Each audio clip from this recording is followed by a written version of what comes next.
de nous parler sur l'obéissance d'Abraham vis-à-vis de Dieu. La mise en pratique de la parole de Dieu nous fait entrer dans une vie de bénédiction. Pourquoi ce thème?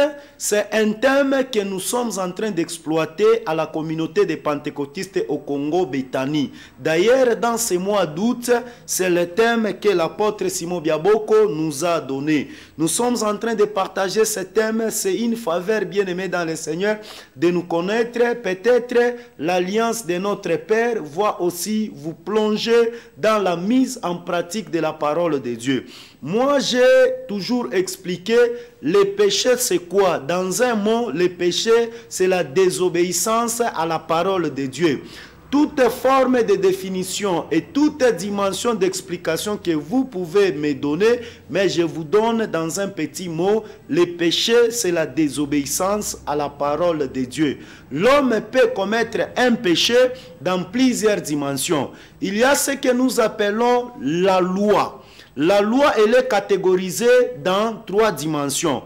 La première dimension, c'est ce que nous appelons les commandements. La deuxième dimension, nous appelons les préceptes. La troisième dimension, nous appelons l'ordonnance.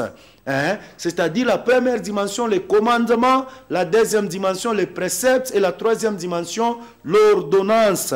Donc, bien-aimés dans le Seigneur, tout cela constitue ce que nous appelons la loi. Si Dieu a parlé à Moïse, il faudrait que les enfants d'Israël écoutent ce que Dieu est en train de parler à Moïse. Mais Dieu ne pouvait jamais utiliser Moïse si Abraham n'existait pas. Donc vous allez comprendre avec moi, si Dieu fait quelque chose, il met toujours en réserve quelque chose en termes de provision. Tu peux être pasteur aujourd'hui. Sache bien que avant que tu le sois, tu étais soumis quelque part à une personne, la personne là qui t'a enseigné, qui t'a orienté, comment se tenir, comment parler, comment transmettre un message. Donc vous allez comprendre, si Dieu fait quelque chose, il met toujours quelques garde-fous en termes de provision. C'est là que la Bible dit, il est le donateur de la vision, il expose aussi une provision afin d'accomplir sa vision. Bien-aimé dans le Seigneur,